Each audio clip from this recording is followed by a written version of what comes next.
Okay, welcome to ETN News. We're looking at the tsunami stations in the ocean, and I'm going to show you how they're anchored to the floor. I keep mentioning that they're anchored to the floor, but I haven't showed you that they're anchored to the floor. Okay, now we had a tsunami station in event mode over here in the Core C1, east-northeast of Townsville. Here's Australia.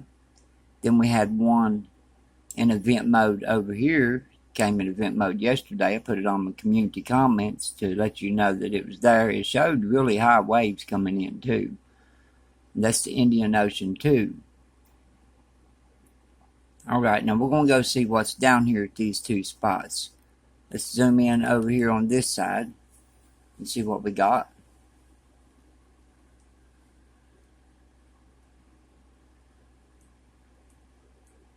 Okay, you see this gap in between here. You got this place and the gap. So let's go on Google Earth. And right here's the gap that we was looking at. And there's the hole. And right in here, I think, let me make sure. Yep, here's the hole. And there's the tsunami station. Right here. So it's about right in here somewhere. It's got a dark spot, you know, like something forming in this area. And we got one of the main faults that come up through here at the same time. You got the tsunami station that sets right in this area. Let me make sure again. Well, this one here. So yeah, it's about right. Comes up in an angle. Alright, now we're going over here on this side. And what time we're here, these tsunami stations here are still turned off out from Newport, Coos Bay, west of Coos Bay. Sable Island Bank, up towards, well, that would cover Maine too, and this one here would cover Maine. It is turned off. And the only one we have on is out from New York. Then we got these down here. Looks like these down here are starting to drift out to sea. Looks like they came loose from their anchors. And one of these came loose from its anchors. It was down here. So they float. That shows you that they float. Got one out in the ocean. They just put that one, well, they didn't just put that one there. That one there is broke loose too, so it came from over here somewhere. They're floating. Why would they float if they wasn't anchored to the ocean floor? Now over here on this side of Australia, let's go down here and look at this one. This one was in event mode. This one was the one I put on my community comments. You can see this area right here, and you can see that hole, just like it is on the other one. Looks identical, actually. But out from it, we got the tsunami station, Indian Ocean. Let's go look and see where it's located. Okay, here's your pattern, and there's the seamount, or looks like a hole in the ground. To me, it don't look too much like a seamount. Looks like something's caved in. But out here on this, you see this line coming up. Now right here's the tsunami station. We'll go back and look at this. You can see the pattern. There's the hole straight out. Well, a little bit down, but almost straight out from it. And we go almost straight out from it, a little bit down. It's about right here in this corner of this fault that's coming up. Well, when we get ready to have a big earthquake, sometimes we'll get a warning from the tsunami stations because the ocean floor will move and it will throw it into event mode. Even though it's no earthquake, to move it, it don't show an earthquake or anything because it's out here in the ocean. you know, they just don't show that. I guess it's the reason they don't. It's because it's out here, and it didn't cause any waves. I don't know. Maybe even hiding them. They hide a lot, downgrade a lot. All we had was a 5 point something up here in Indonesia, and that was nowhere near putting the tsunami station into event mode. Now let's go check out something else that goes along with this. Okay, now right here is the DART system. This is how it works. You got the satellite, receives signal at the office, and down here is your tsunami station. You can see how they got the anchors onto the tsunami station. It comes on down.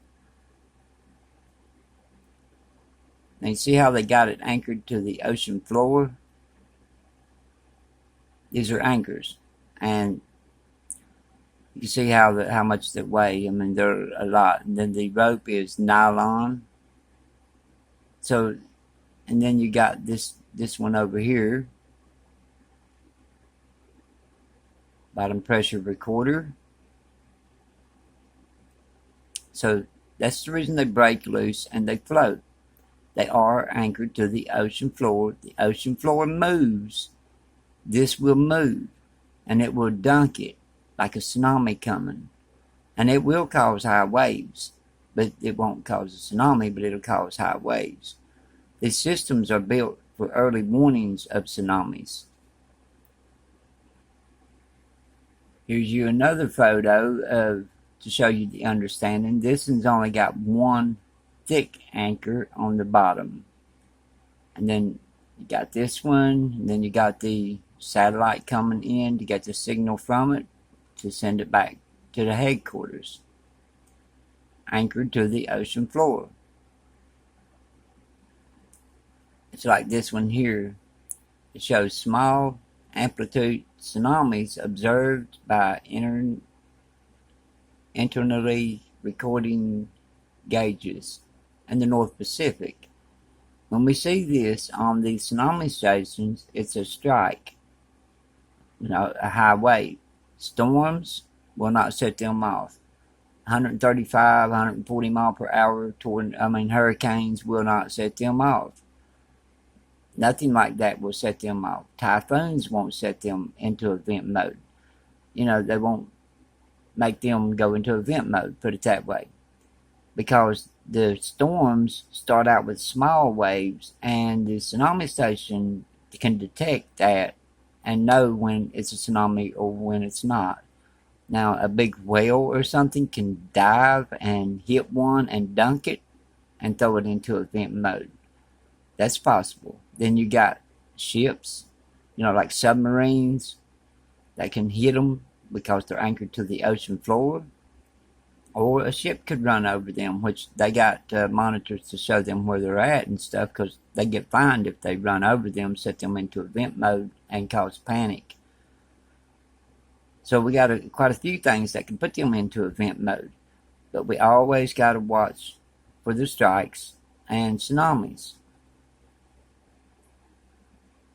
Now, some of these tsunami stations are made like this one. And some are made like this tsunami station. Now here's the diagram of the tsunami station. Shows how, the antenna and stuff like that. The GOES antennas. And then you got tsunami wrote on it. And you can see how they got this chain coming down. Then you got the nylon splice, nylon rope, 7/8 to a 3/4 nylon splice, 550 meters, 3/4 nylon rope, approximately. Okay, over here on this side, you see the anchors, how they got it made, with chains coming down and up to the nylon rope. It's got nylon. So that's your diagram of how these things are made and how they work. Alright, now we're going to look at the earthquakes. Talk about them for here for a moment. Now you understand the tsunami stations. You can see this fault coming through here, this crack. But it got 2.7 west-southwest of Hawaii Ocean View. Now we can see how all this is on the slump. And we got more out here on the shelf at 3.1, 19.9 miles deep. Mauna Kea, 2.1, 19.4 miles deep. At 1.9, 18.6 miles deep. And then we got one on this side of the island starting to pop up again on this side like it was here a while back. It's 1.9, 21.6 miles deep. 1.6 on Mauna Loa, 0.9 miles deep. Now this still don't look good through here, and the eruption that we're having down here, way away from the crater, that's on the east side of Kilauea, the East Rift Zone. Let's go look at this. Let's go look at the other earthquakes. Alaska. Okay, 2.1. Have we got any 2.5s or greater up here? We don't have nothing. It's clearing out. Alright, and we got these earthquakes down here, going down to Yellowstone. Got a small one, that's around east-southeast of Kelly, Wyoming. That's 1.1, 5.3 miles deep. That's on the south end, but we had some fires down here in this area too. So I don't know what's going on there. We just have to keep an eye on it. These are small earthquakes, and if you notice, we talk about it all the time. Right before we get the large activity, we start getting activity on the Cascadia, the Mendocino, the Cascadia fault coming down. We always get activity here before we get the large quake we're looking for. And now we're looking for a 7+. And it starts out on the Cascadia, and I can't see the other side on satellites. It won't let me. I guess they keep all that secret. But I can see this side, and this is where I see the pressure pushing and building up. And it's got to break loose over here on this side of the Pacific Plate, or on the other side of the Pacific Plate. But I'm really looking for it to happen on the other side this time. Let me see what we got in 2.5s or greater, and it's going to make sure nothing over toward the east. All right, we got one over here, east-southeast of Clifton, New Jersey, 3.1 miles deep. That's a 1.9 earthquake. 3.1 southwest of Garden City, Texas, 6.1 miles deep. And see what this one is, 2.6. Alright, let's go look at 2.5s and greater, see what we have. 2.6, 10.8 miles deep.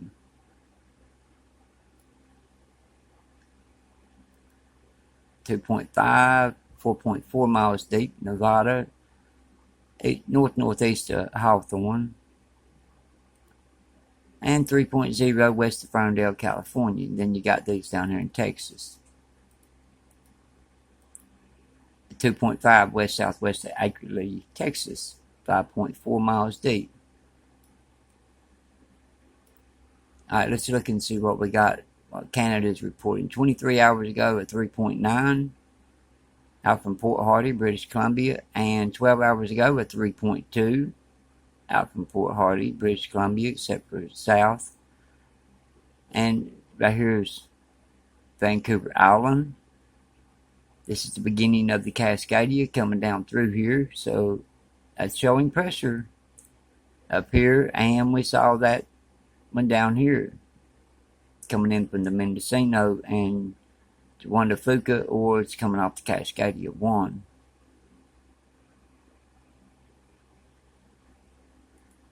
Alright, we're looking for that 7+ earthquake. Now we got down here, down this way, around the Fiji region, we got a 4.8, 390.8 miles deep. A 4.4, 377.6 miles deep. The way it looks, I'm not sure, but the way it looks like we're going to get a 6.0 or greater in this area, somewhere about here, maybe even Papua New Guinea in this area. Then the 7 plus, if it don't let loose on this side where it's building, because you don't know which side it's going to break loose first. If it don't hit over on our side, it's going to hit on this side, around Japan, places like that, maybe even up toward Alaska, but 7 plus earthquake is what we're looking for. Not a 6 anymore, but a 7 plus, even though this one's a 5.2, northeast of Tonga, that's 6.2 miles deep. A 5.6 Kermadec Islands region, 6.2 miles deep. Let me zoom back in here. This is around the Kermadec Trench. We're starting to get activity down here again. And over here on the tsunami stations, out in the Gulf of Mexico, a lot of people worries about the tsunamis coming in. Well, we have so many oil wells down here with tsunami stations that if a tsunami did start in, one of those oil wells would go into event mode and they would contact the coast and let them know that it was coming. Or they're keeping an eye on it themselves. I don't know how it is on them tsunami stations for the oil wells, but we have plenty of oil well stations down here in this area to keep you safe in the Gulf of Mexico. Watch for that large earthquake. 7.0 and greater. May even be an upper 7. That's a lot of pressure that I'm seeing. A lot, you know. And we'll have some pressure releasing down through California. Even if it does go on the other side, it'll still throw quakes down through here where it moved and the continent moved a little. And we got to watch for larger activity down through California and maybe over toward the east. I mean, this could go all the way over to the New Madrid. We don't know. But we know it's coming. That's the main thing. Now we got these disturbances here. Disturbance 1.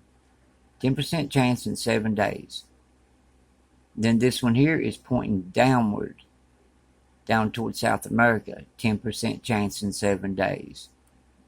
And you know, it's already starting to show up. So it'll sway down. Let's just hope it don't go on down toward land anywhere, South America or Puerto Rico or anywhere. Hope it misses all that.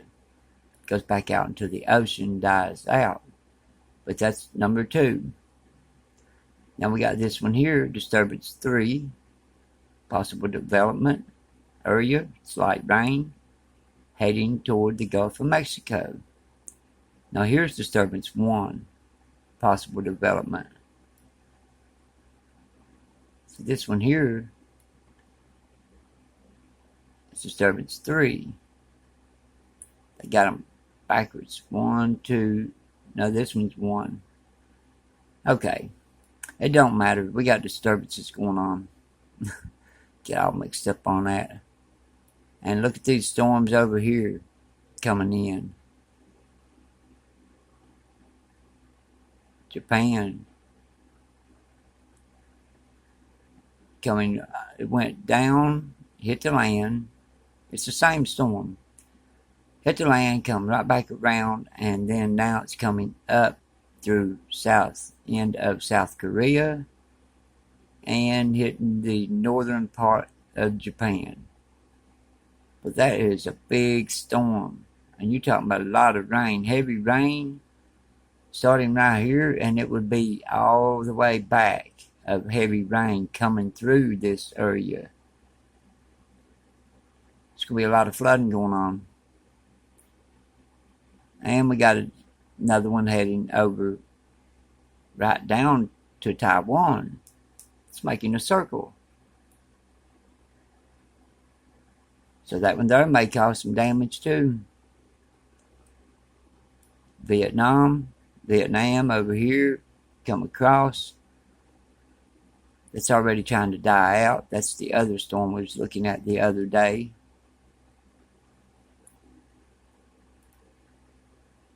Now we're looking at Hawaii. This is on the fire map. This is where eruption is at. What I'm seeing, you see this coming down through here.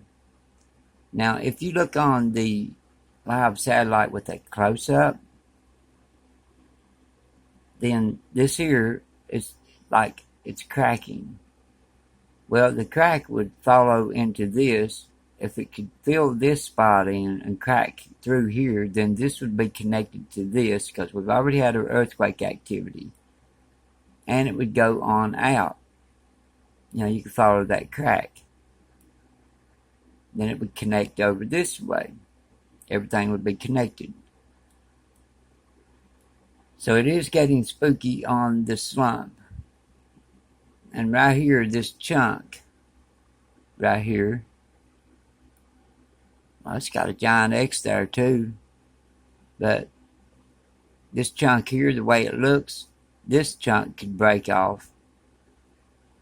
And or down through this way, because it is cracked, a small crack going through here leading up to this.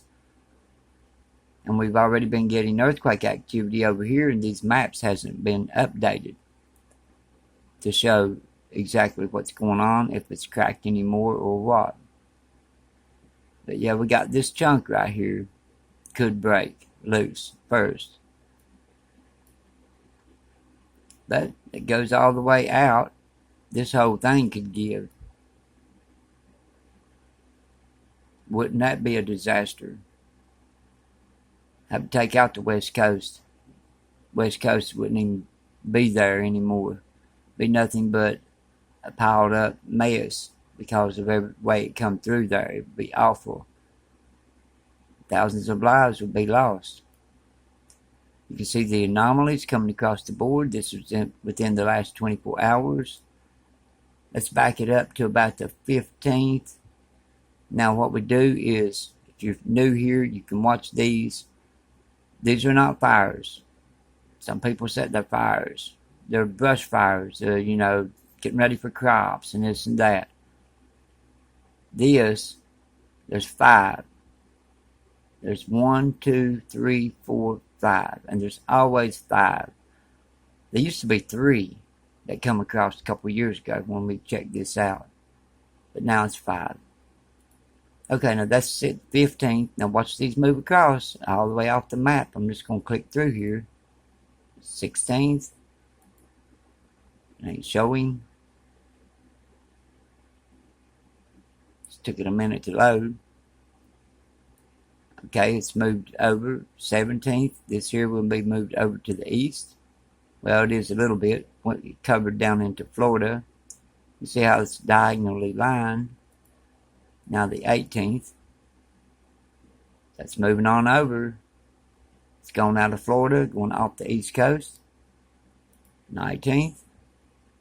Now it's about gone off the east. This one's coming over toward Florida to the Great Lakes.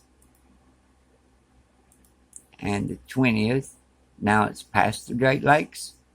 This one's almost all the way gone. So this one will be over here within 2 days. It will be covering Florida and going through again. These are called anomalies. Even NASA has showed them, and they call them anomalies. But of course, you know, they know what these are. It's not just anomalies. They know what's causing it. But anyway, I hope you understand more about the tsunami stations. And like I said, down here, all these red dots down here are oil wells.